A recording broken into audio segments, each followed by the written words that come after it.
The latest in Minnesota is chilling. A man allegedly stalked 4 lawmakers in a police disguise before gunning down 2 and injuring 2 others. Vance Luther Boelter was captured after 40 hours, and now he faces federal murder, stalking, and firearms charges and could possibly even face the death penalty. The latest twist in this story is an international mystery in our own backyard. A phone that was tied to the accused assassin's home pinged off in multiple places like Dubai, Nepal, India, Turkey, and more over the last 3 years. For more, let's bring in Blaze News investigative reporter Joe Hanneman, who's been writing about this for theblaze.com. So Joe, thanks for joining us tonight. So how do we get all of this international travel for a narrative that did seem so locally contained?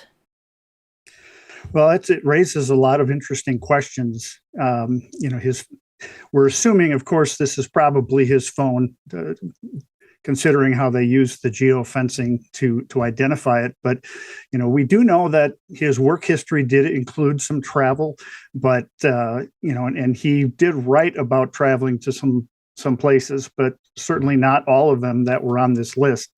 And it raises a lot of questions as to, just exactly what those trips were for and what he was doing, if it was work related, personal. We just don't know yet. So, Joe, this is, by the way, great work that you're doing. People should go look at the articles that you've been publishing on this. But this wasn't a random shooting. I mean, we should just zoom out a minute before we go maybe back to this international travel. This wasn't a random shooting. This was methodical. This was clearly, in some ways, political, right? So you give the audience your sense of, what the overarching story that we know is here now, and then what are the most striking aspects of it that raise questions? Well, it's just as a crime story, it is absolutely incredible. I mean, the evil that went into this, the planning, the stalking, the use of the disguise, the police uniform, body armor, was wearing a stun gun, but this, what they call them, hyper-realistic silicone. It's a mask, but it goes over the entire head.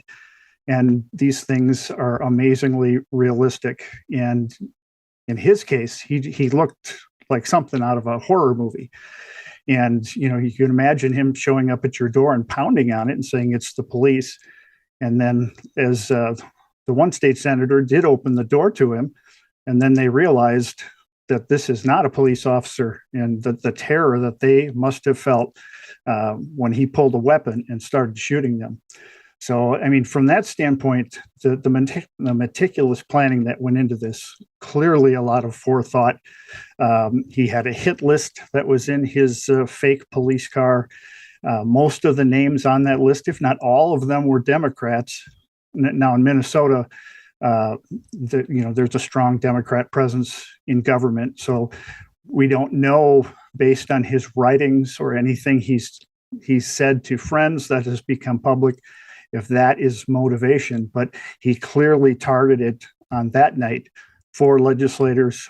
2 of them he encountered and shot, but the other 2, one was not home, and the third one, there were already police cars outside of her residence, and that scared him off, and he moved away and went on to the final stop, where he assassinated the former Speaker of the Minnesota House.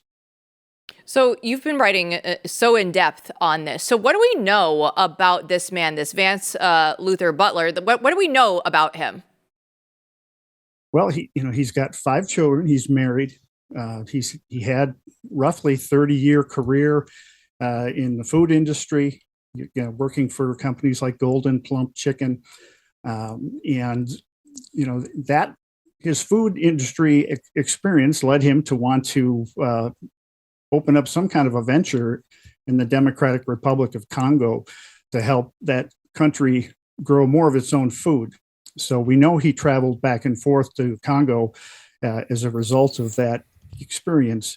But within the past couple of years, he quit his normal job. He started out on some of these ventures.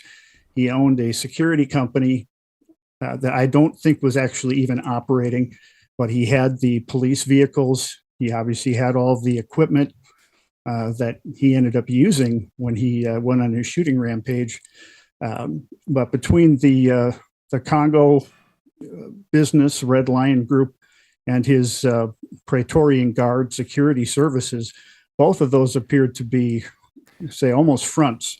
They were owned by him and his wife, and he may have been trying to do good with them, but they really were not what you would call a normal business.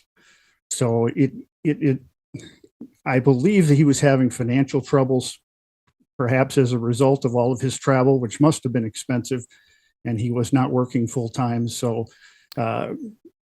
he was working a night job with a couple of funeral homes to try to make ends meet. So I think he was under a tremendous amount of pressure, but none of this would explain the level of evil that he is accused of.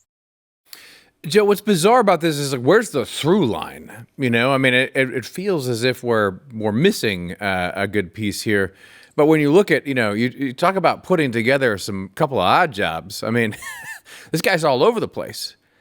I mean, it's a very strange mix of jobs and things that he's working on and obsessed with, all in one place.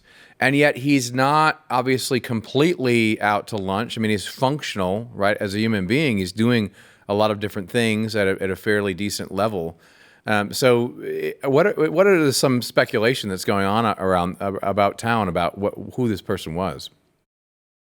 Well, clearly he wanted to cause terror. I mean, he sent a text message to his family, a group text, and said, "Dad went to war last night."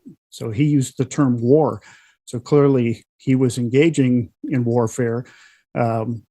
He visited 4 homes that night. We don't know if he was hoping to get away and try to do this on another day. But something in him, I mean, I won't say snap because we simply don't know, but something caused him to want to concoct this entire scenario. And that's what's got everyone scratching their heads. His background is unusual. It's a lot of different things, but nothing that would explain this. And, of course, you've got people pointing fingers back and forth between the left and the right. I don't think this story is ever going to end up being that simple. He has not spoken publicly, and prosecutors haven't released anything that he might have said, except he did leave a letter in a vehicle that he was driving before he was captured that admitted to the shootings. He had written a letter to the FBI. So, but explanations are just not going to be easy to be had on this.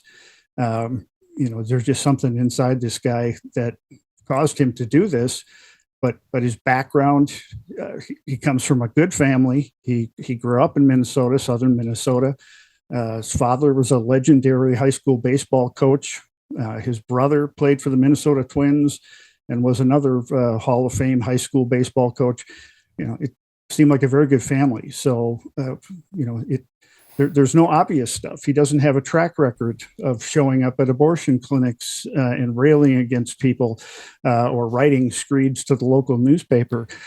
So, from that standpoint, we still it's gonna take input from him, his wife, or others that actually know him well to maybe understand what happened.